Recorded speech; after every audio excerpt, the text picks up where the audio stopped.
Hey, what's going on, Los Angeles? What is up, and welcome to the Rams Skinny here on the LAFB Network, live on the Mightier 1090 ESPN Radio. Thank you, as always, for making us a part of your day. I'm your co-host, Ryan Dyer, joined, as always, by the gorgeous Ryan Skinny T. Anderson. My brother, what's going on? It's warm out here. How we doing?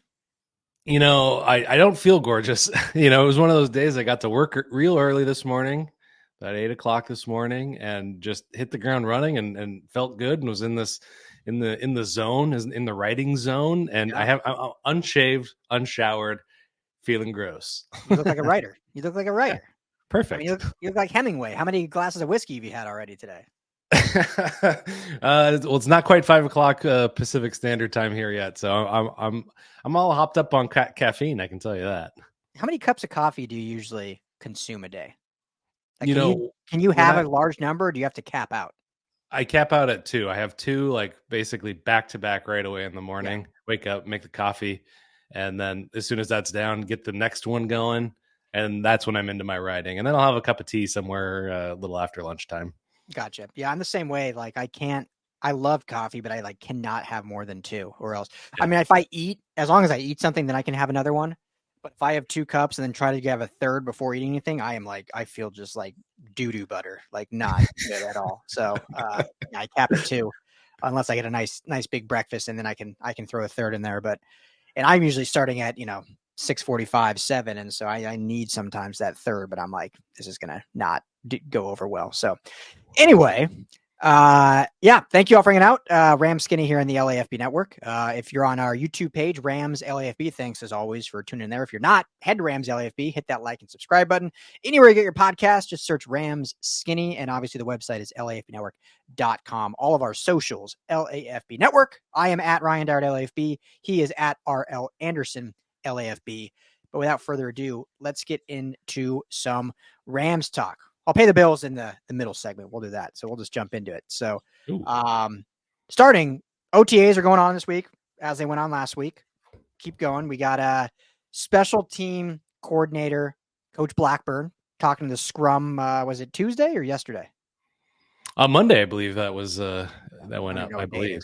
Yeah, I don't even know what day it is, but this week it could have been Tuesday, honestly. Spoke to the media. We have an article about it, so if you follow FB Network, you already maybe read about this, but we're going to talk about it now.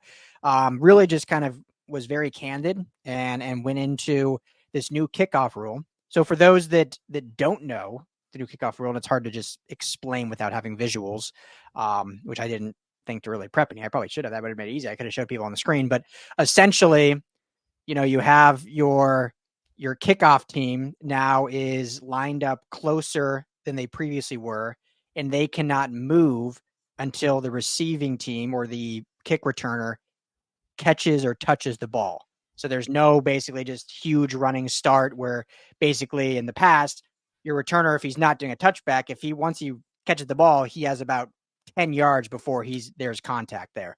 Now it's, they're starting, they can't even start running until he starts the ball. So it allows like blocking formations to work out a little better strategies. So Coach Blackburn went into that and talked about, and I'll toss it to you because you wrote the article, but really talked about how this is a game changer in the sense of, if special teams coordinators actually can learn the best way and system to do this, it can result in early season wins. And coaches always talk about that special teams. And obviously we've seen the Rams lose games on special teams on punt return, specifically the Baltimore game in overtime.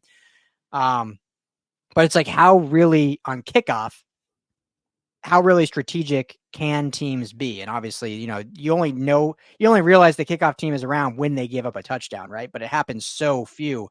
Now, I mean, it's maybe not a lot of kick returns for touchdowns, but I mean, it'll be a big difference in yardage gains and stuff like that. So, but I'll let you get into kind of more candidly what he talked about.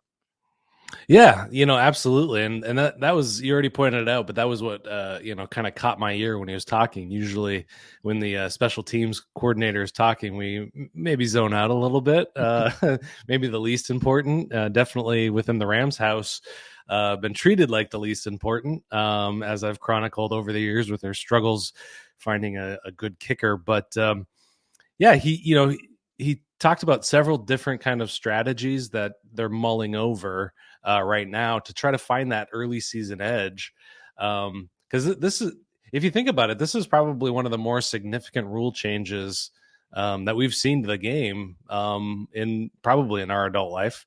There's been small tweaks here and there but this is something that completely changes how the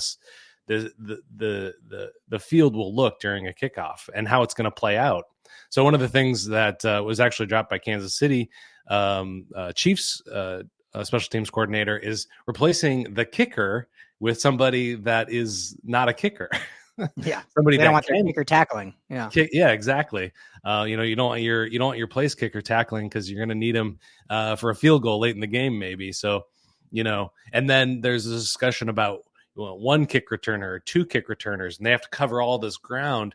And these are the things that he's going through in his mind. And really what he's kind of coming down to is they want to stick with a kicker because the kicker will have a high degree of accuracy to put it exactly where they want to put it. Mm-hmm. And then they're going to stick with two returners. So that's kind of the big news that you can probably count on that they're going to do. I imagine in the preseason they're going to kind of play around and see what works and what doesn't with those two specific things. Mm-hmm. But everything in the middle, all those people that are lined up, all those players that are lined up 10 yards apart. This is where the real kind of rubber meets the road for this rule change, because if you think about it, special teams and all defense really has always had layers. So there's always the first layer of defense, that's a defensive line. Then you got your second layer, that's linebackers and safeties and whatnot.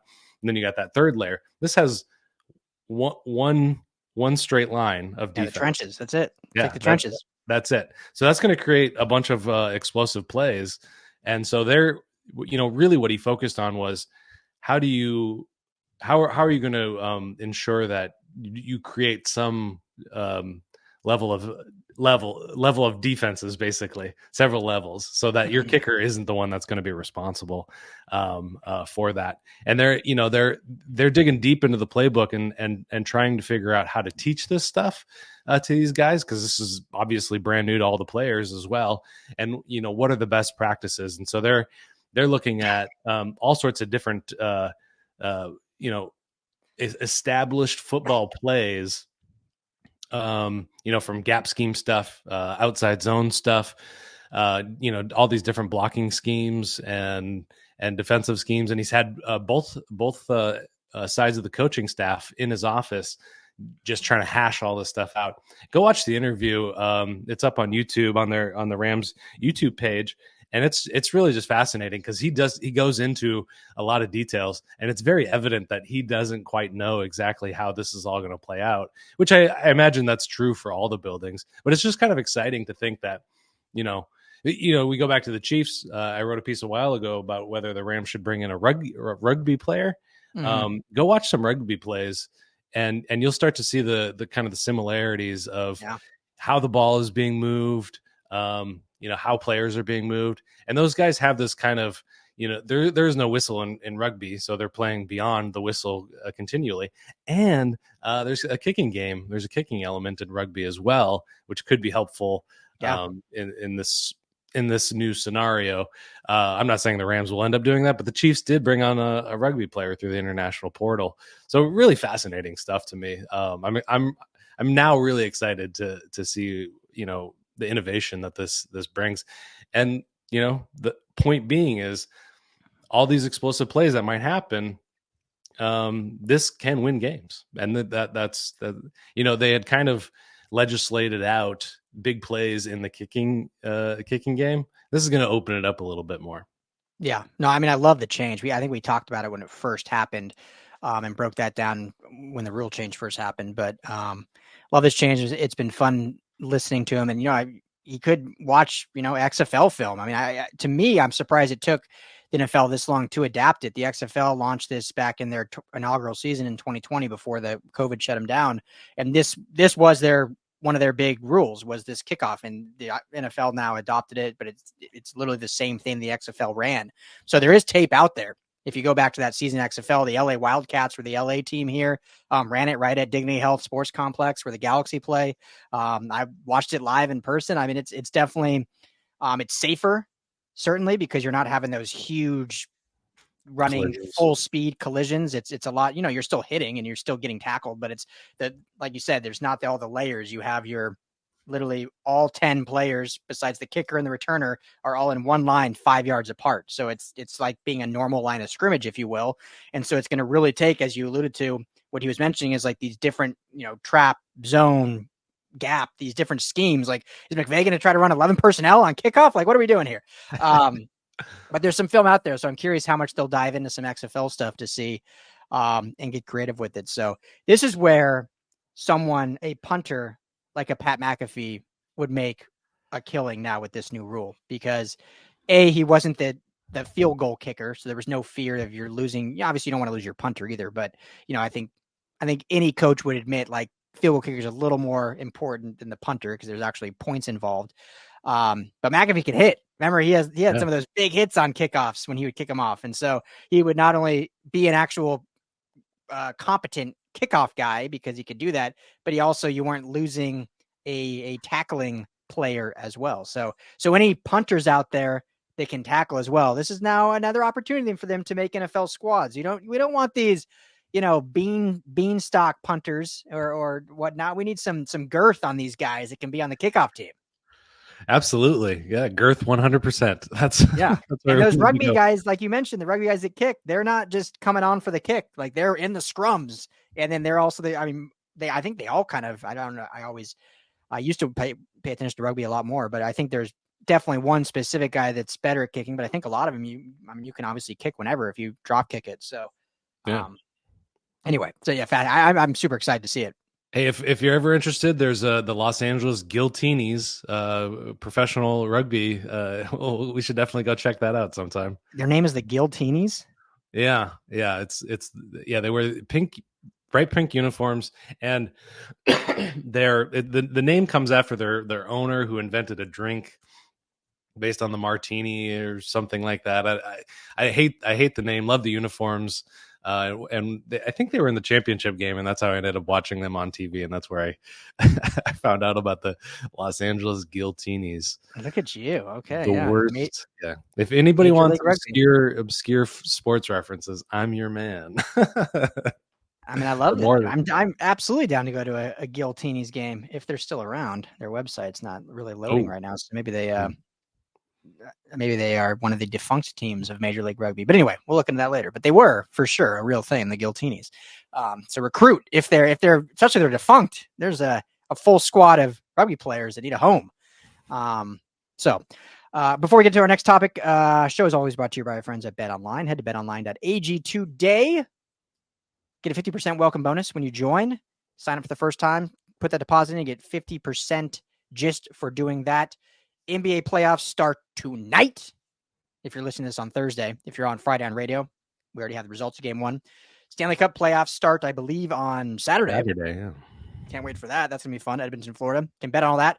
Obviously, as we've been saying all along, you can bet on futures for the NFL. Week one, you can throw on Super Bowl favorites. Rams are kind of middle of the pack there. MVP favorites. I'm putting money on Stafford to win the MVP. All that can be done at betonline.ag. Tell them the guys at the LAFB Network and Rams Skinny sent you. McVay also was obviously had a presser, as he does every day in practice and OTAs, and he talked about I'll kick it over to you. But talk about the defensive line group and his ideal scenario for the blueprint of what he wants on the defensive line. What did he say, Skinny T? Well, it can really all be boiled down to really one sentiment, which is he needs rotation this year. He mentioned that that didn't happen last year, and I kind of dug into the numbers behind that. Michael Hoyt and rookie Byron Young. So you got converted defensive lineman, edge rusher, rookie edge rusher, 6th and 7th most snaps among edge rushers played last season in the regular season. No other combination of one single team edge rushers had more.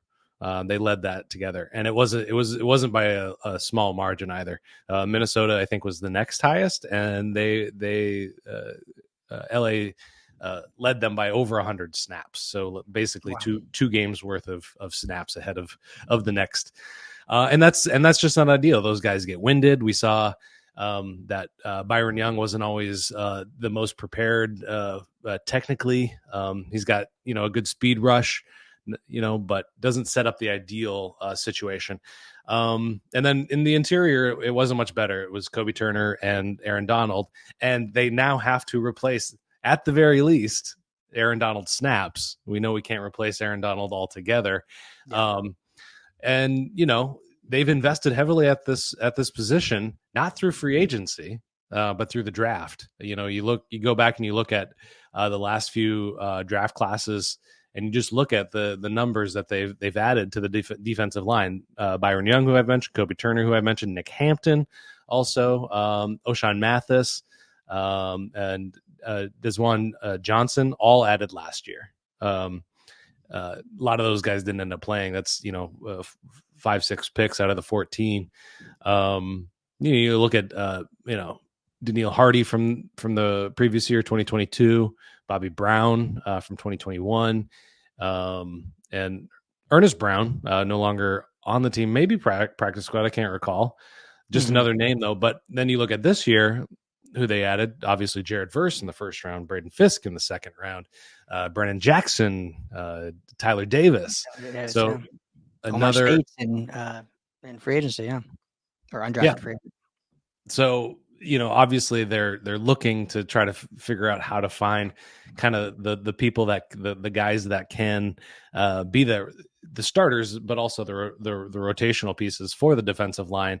You think about the 3 defensive line interior guys and the 2 on the outside. So, there's which one of these is going to step up? We saw Kobie Turner end the year really strongly. Byron Young start the year really strongly. Can they put it all together and be the starters? But then you got to find guys that can rotate in so that the starters are getting rest when they need to, and they're strategic, and they're planning their pass rush accordingly to what's being presented by the offense. And you can't do that if you've only got 5 starters. Yeah, and really 4 if you think about it. 4 of the 5 spots, and then kind of a combination of Jonah Williams and Bobby Brown moving around there. So I don't know. What are your thoughts on the defensive line? Yeah, I mean, obviously it's not I don't think it's breaking news or surprising comments from McVay that's the ideal scenario, right? Like, yeah, of course you want to be able to have depth and rotation and talent across the board in your reserves as well. Obviously we know the Rams, I think, drafted really well. Extremely excited about Jared Verse and Braden Fisk. I think you slot in, they're still rookies, so it's no guarantee, but I think it's safe to say right now in June that, your starting edge is going to be Byron Young and Jared Verse, and Braden Fisk is going to be your starting one of your D tackles, with the hope of Bobby Brown kind of being anchoring the nose, and then Kobie Turner, obviously the other tackle, on the other side. So I think the talent level is good there. There's a lot of unknown with obviously 2 rookies, but Bobby Brown, if he can live up to the potential that we have yet to see, but definitely is a big body, high ceiling potential. And then obviously we know Kobie Turner and Byron Young had tremendous years. So if Verse and Fisk can even be somewhat productive, then I think they'll be okay there. Now, when you look at the depth and the ideal scenario, you get Michael Hoyt now as a depth piece, which I think is where he fits. I'm not saying he would say this, but I don't think he is an NFL starting edge player. I think he played admirably. He had some games where he played really well. I think he got better week over week, but it wasn't like, I don't think he's like a guy that should be a starting edge player for, any 32 teams. But as a depth piece, I think he's great when he can come in. So now you're able to put him in that depth spot, which I think is great. But outside of him, it's still a lot of unknown. I mean, Brennan Jackson drafted this year, rookie. You mentioned, Nick Hampton, who, we'll see if anything comes from that. Deshaun Johnson, I think, drafted last year in the 7th round. There's some, I think, excitement there, but, we don't really know. Earl Murchison, they obviously liked because they re-signed him as a potential, nose depth, but How much of a drop off will that be, if any? Tyler Davis drafted this year, unknown. So there's depth, but it's all unknown depth. It's not like you have, you're starting 5 guys, 4 guys, and then it's like, okay, cool, we got some vets that are going to come in and spell, which kind of points the next question. And you did an article on this as well. Like, there are still free agents out there, some good free agents out there. Do you think, well, let me ask you this first. First question would be, do you think the Rams do sign another one before training camp? And then secondly, we'll go into kind of who potentially that could be, because, I just think, I think they're excited about the unit, as we all are, but it's just, you want to at least have some known commodity coming off the bench, which right now they honestly don't really have. Laurel Murchison obviously did play some, but there's not a lot of knownness as you're backdating Resh. So real quick, if you're on radio, we're going to take a quick break. You can listen to the full rest of this episode on LAFBnetwork.com or Rams LAFB on YouTube. So on radio, thanks so much. Talk to you at the bottom of the hour. But I'll toss it to you. So first question, do you think they add another piece out of free agency? If they come to Skinny T Anderson and ask his advice, I'm going to say absolutely. Let's start talking, getting guys on the phone and seeing what's happening. I think they're probably in a holding pattern. I think they have a high enough opinion of their ability to draft and develop guys, which is something we didn't touch on, the development piece of having Gift Smith and AC Carter kind of heading up the interior line, which is primarily where we got to see that depth growth, and Eric Henderson, as we always mention, no longer here, over at USC now. So I think right now they're in an assessment period, and I think they're going to float that until training camp, until pads come on, until they can kind of see how that kind of shakes out. So that that's where I am with that. If you go check out my article, I tried to do a what I call coach speak deciphered little section in that defensive line article, because during OTAs, Sean McVay, anybody at the mic, nobody's getting thrown under the bus. Nobody's gonna, so you kind of have to parse and figure out, how the coaches are feeling about everybody. But you got to figure it's a numbers game at this point, and they have invested so much in it that it feels like somebody's got to be able to be that, take that next big leap. But I'm hoping that it's Bobby Brown. Honestly, he's that's it's kind of his last chance, really. So we got to root for that guy. Yeah, no, I agree totally. So, but no, I agree with you. I think that I think they are I think they're content right now. But I think if the money's right and someone wants to be here, because according to Over the Cap, they have about $8.5 million in cap space left. Obviously, you want to have some for in season in case of injuries, but you get a vet in here on the vet minimum, or for $2 million, you still got $6 million or so to play with during the season. Like they have some flexibility here where they could actually go get someone. And so one that you wrote about that I think I would just love this, but Calais Campbell is out there, obviously up there in age. He's a nice, well-oiled machine now. What is he, 39 years old, I think, or something like that?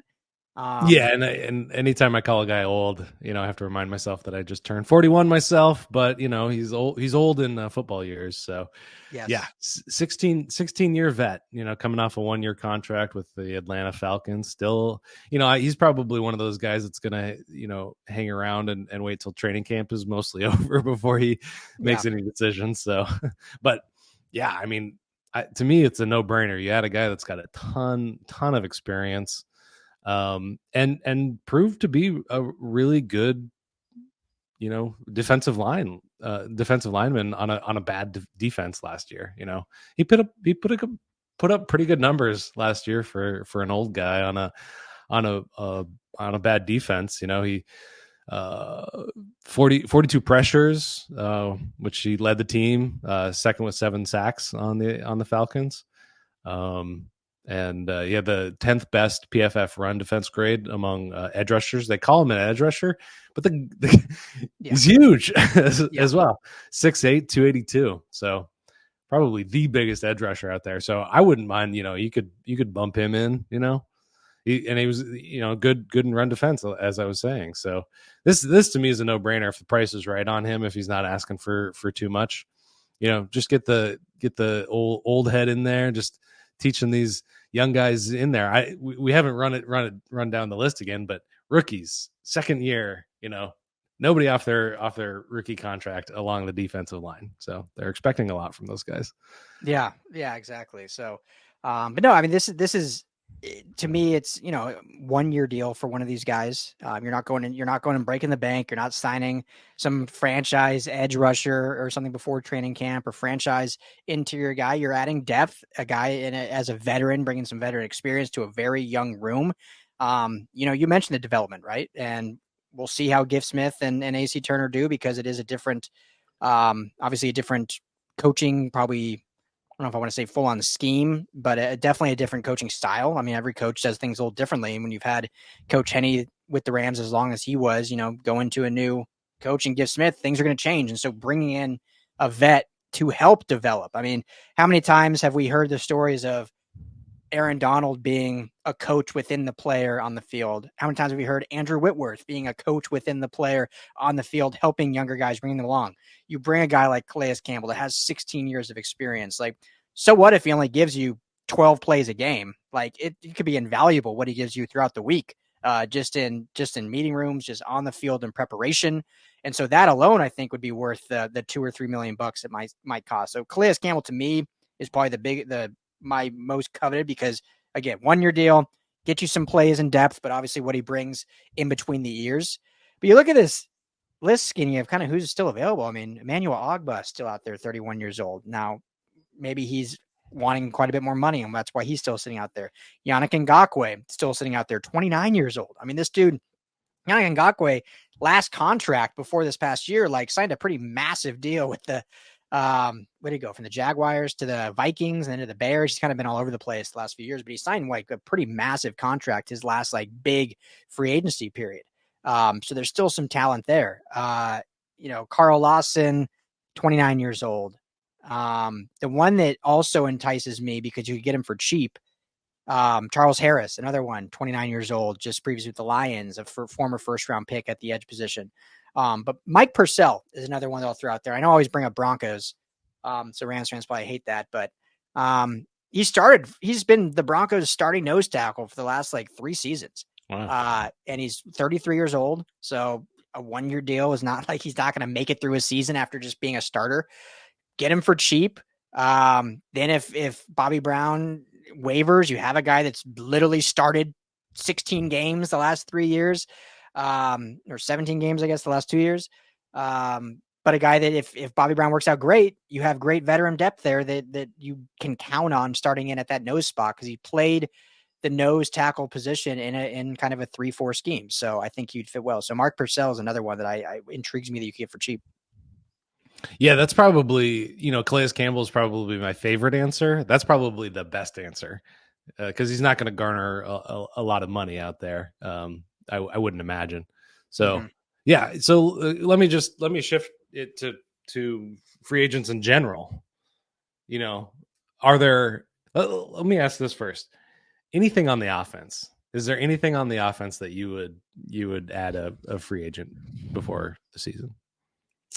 I mean, I wouldn't. I feel like, I'm really happy where the offense is at. I feel like they've already spent. You look at the spending discrepancy between the offense and defense, and it just seems to me, foolish isn't the right word, but a little unsettling is not the right either. But I to spend more on the offense when you have still, I think, unknowns on the defense doesn't seem like the smartest decision. But if you think you can make it better or give yourself security, then why not? Is there a name jumping out at you that you would want?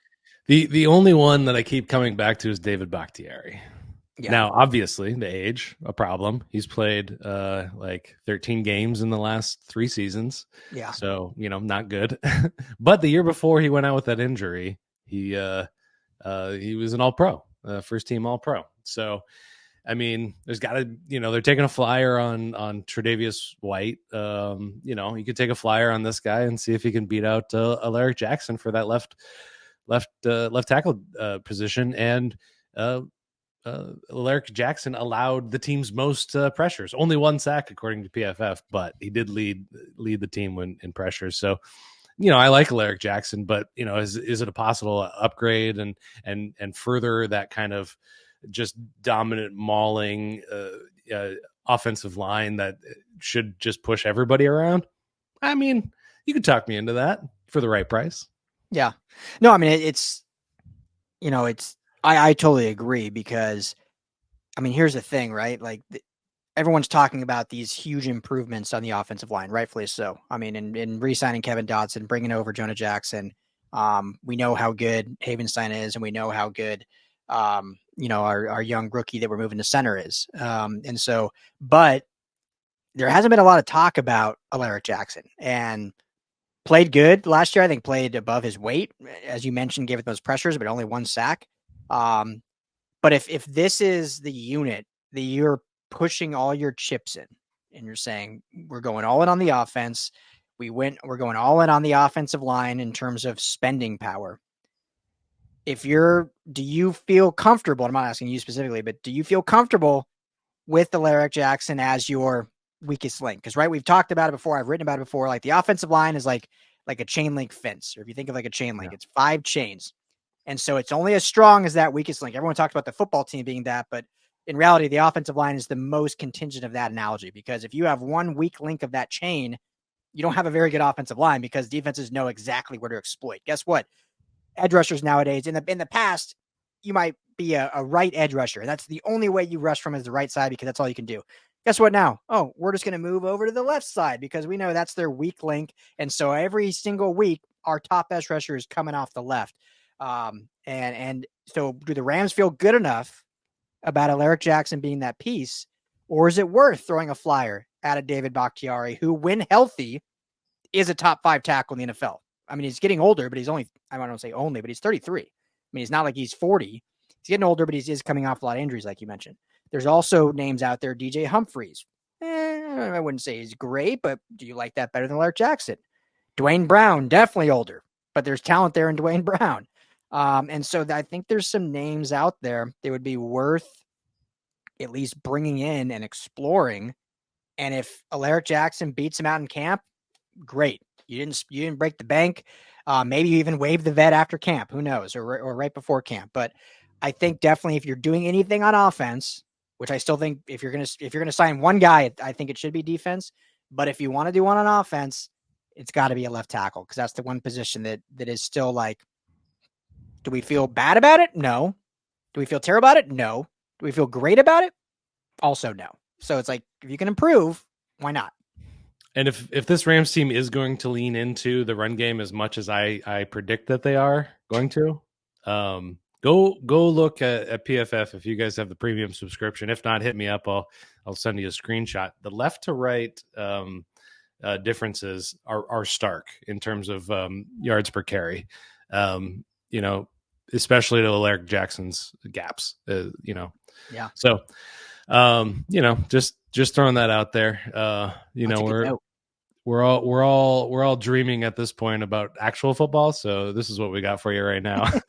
I keep looking at these wide receivers that are available, and I'm just going to get myself in trouble for saying these names. But Michael Davis, Hunter Renfrow, Corey Davis, Julio Jones, Robbie Chosen. I won't bring that one up, but Richie James, fast guy. Anyway, so we don't need to talk about those guys at all, but I mean, Julio Jones, he's got to have something left in the tank.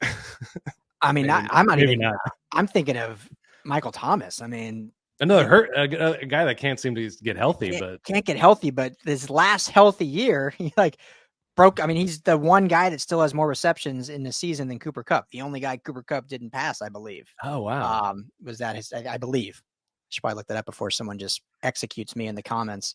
Well, fun fact that I learned writing about Calais Campbell. He's 4th most in the history in tackles for loss in NFL history, right behind Aaron Donald.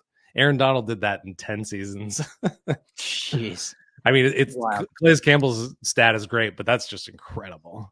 Yeah, that is incredible. So yes, Michael Thomas still leads the NFL in regular season receptions with 149. Kupp has 145, and Thomas did that in a 16-game season. So now that was back in 2019. So, almost 5 years ago, and he has not really been healthy since, but 31 years old. Again, I'm not for signing receivers, so no one, but it's interesting. That's a name out there that's like, can we squeeze 30 receptions and 6 touchdowns out of you? Is that worth vet minimum?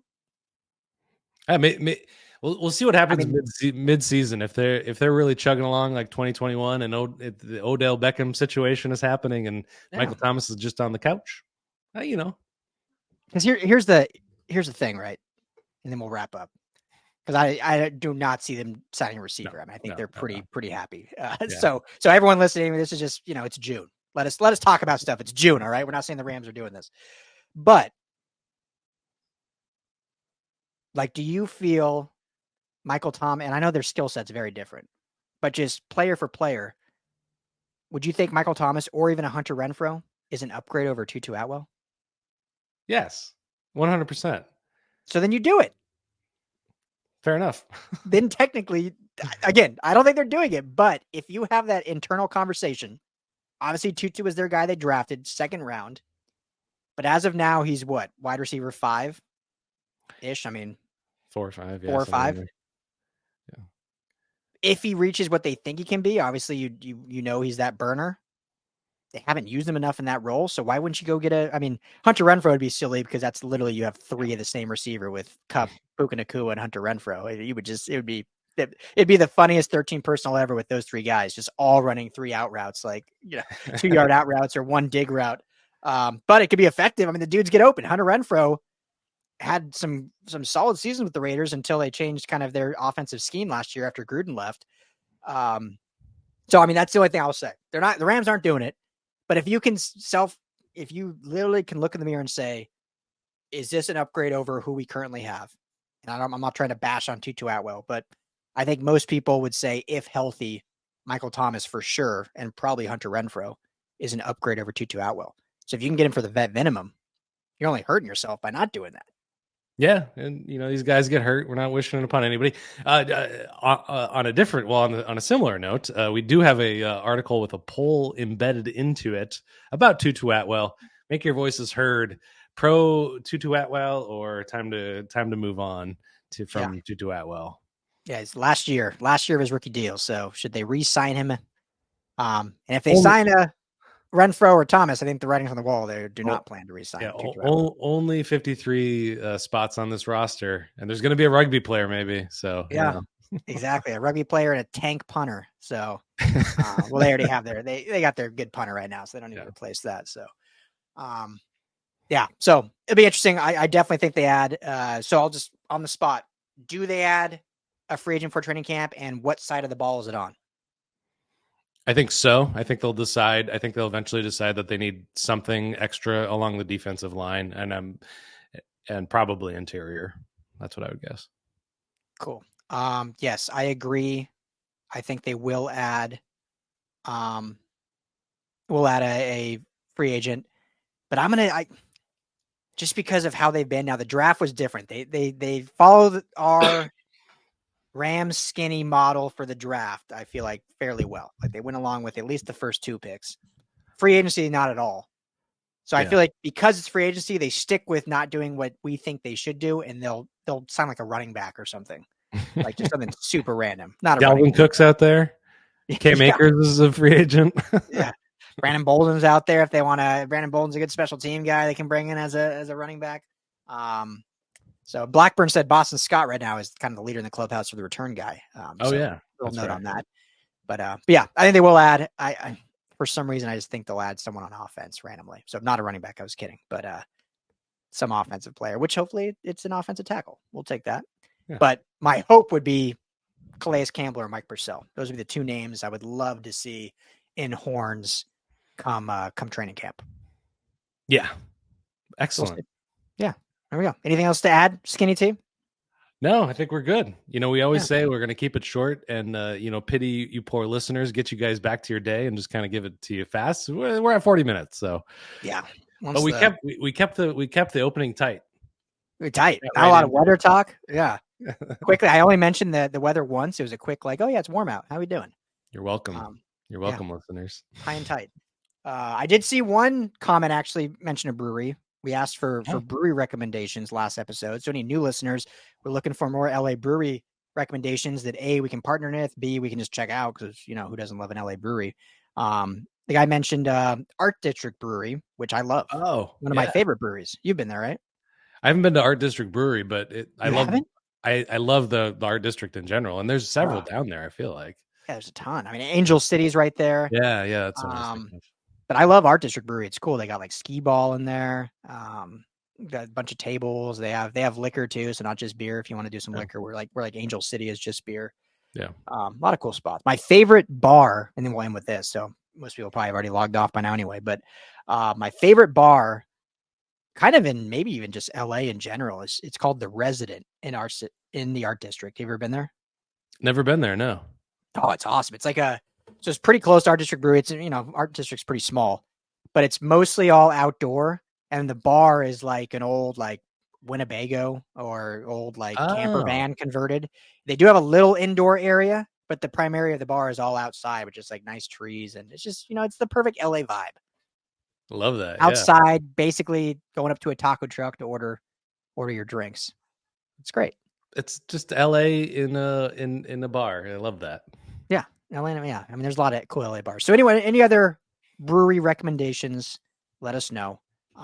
We're all over LA. And so we'd love to meet up with you if you want to hang out. We'd love to get some sponsorships. We'll get some free beer on here that we can hopefully help facilitate around. But either way, let us know. So thank you all for hanging out with us, tuning in. This is the Rams Skinny on the LAFB Network.